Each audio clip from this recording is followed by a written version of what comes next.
గ్రామాలు తిరిగినాం. ప్రతి గుళ్ళో భజన జరగాలి.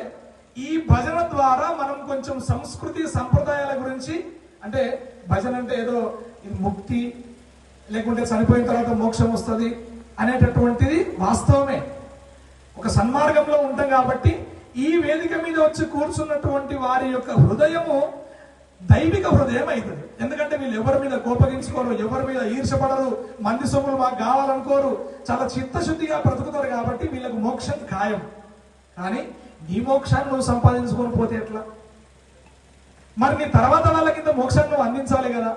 ఇప్పుడు ఎప్పుడో 600-700 సంవత్సరాల నుంచి వాళ్ళు కష్టపడుతూ అందిస్తే ఇలా మనకి ఇంత పెద్ద పుస్తకం మంచిగా ప్రింట్ చేసుకొని పెద్ద పెద్ద అక్షరాలతో తయారు చేసుకున్నాం. వాళ్ళు మనకు అందించకపోతే మనకెట్లా లభ్యత అది? మరి మనం అందించాలా వద్దా? ఖచ్చితంగా అందించాలి. మరి అందించాలంటే ఏం చేయాలి? ఇప్పుడున్నటువంటి సమస్యలలో ఇప్పుడు ఓ 25 ఏళ్ళ 30 ఏళ్ళ పిల్లల్ని పట్టుకొచ్చి భజనలో కూర్చోబెడితే ఉంటాడు వాడు? రేపు అంట నేను ఎందుకు కూర్చోవాలి భజన కాడ, నా కాడ మంచిగా క్రికెట్ మ్యాచ్ వస్తుంది, అలా డీజే పాటలు ఉన్నాయి, ఇట్లా పోతాడు వాడు. మరి ఏం చేయాలి? ఏం చేయాలంటే ఇట్లా మొక్కలుగా ఉన్నటువంటి పిల్లల్ని మనం పట్టుకోవాలి. చిన్న చిన్న పిల్లల్ని మనం పట్టుకోవాలి. మెల్లమెల్లగా అదే 25 ఏళ్ళకో 30 ఏళ్ళకో బుద్ధి కలిగితే నేను మా నాయన కూడా పోయిటోనో కాదు. కానీ నేను 6 ఏళ్ళ వయసు, నేను 6వ తరగతి 5వ తరగతి ఉన్నప్పుడే మా నాయన చేయబట్టుకొని మెల్లగా పోయినా. ఆ పోయినప్పుడు పిల్లలం అప్పుడు ఏం ఆశ ఉంటుంది? అదే ఇంత బెల్లం పెడతారా, ఇంత బొంగులు పెడతారా, ఇంత కుడకపచ్చలు ఇస్తారా అనేటటువంటి ఒక ప్రేరణ దేవాలయంలో, ఆ ప్రేరణ ఒకటి ఉండాలి. తప్పు కాదని అది ఉంటే దానికోసం అలవాటైనటువంటి పిల్లవాడు మెల్లమెల్లగా ఇక్కడ ఉన్నటువంటి వాని బుద్ధి వికసిస్తున్న కొద్దీ ఇందులో ఉన్నటువంటి భావాలను లోతులను గమనిస్తాడు. అవి వాని హృదయంలో నిక్షిప్తమైతాయి. వాని హృదయంలో అవి చక్కటి ముద్ర వేస్తాయి.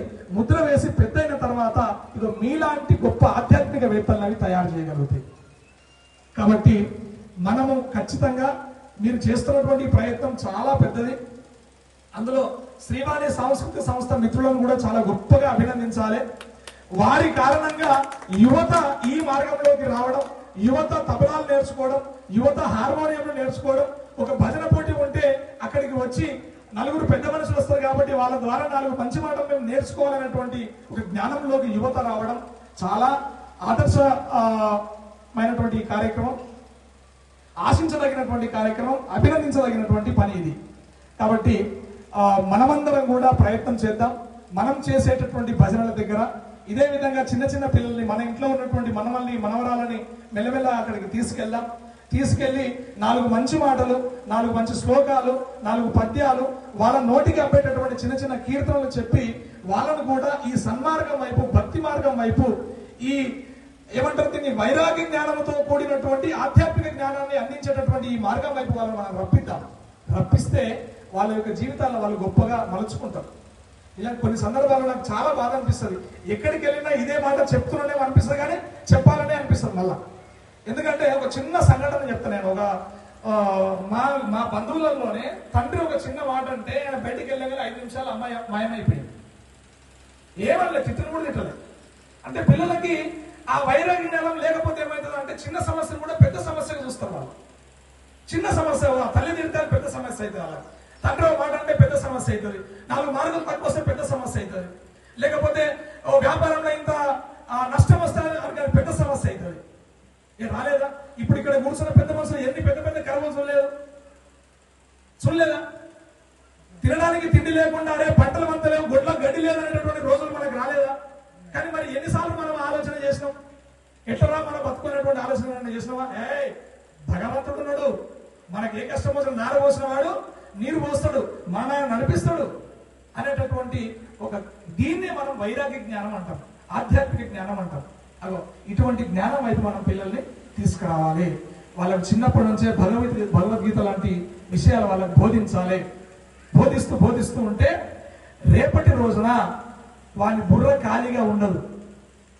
వాని బుర్ర ఖాళీగా ఉంటే అందులో చెత్త నింపుతారు. ఏం చెత్త నింపుతారంటే, మీ హిందువులలో కులం పేర్లు చెప్పి ఎక్కువ తక్కువ చూస్తారా? లేదు రా, మీ దేవుడు మంచోడుగా రా, రాముడు సీతమ్మను అడవులకు పంపించేసిండు రా, కృష్ణుడు 16,000 మంది పెళ్లి చేసుకున్నారా గలీజు, ఇంకా మా దేవుడు మంచోడు రా, పాపం కడిగేస్తాడు.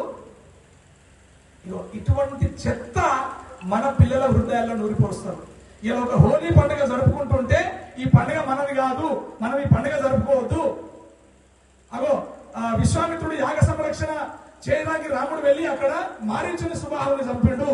వాళ్ళు మన అడవులంతా, వీళ్ళు ఋషులంతా వచ్చి మన అడవులను తలగబెడుతుంటే వాళ్ళు ఎవరో వచ్చి రామలక్ష్మణులు వచ్చి వాళ్ళని చంపుతారు.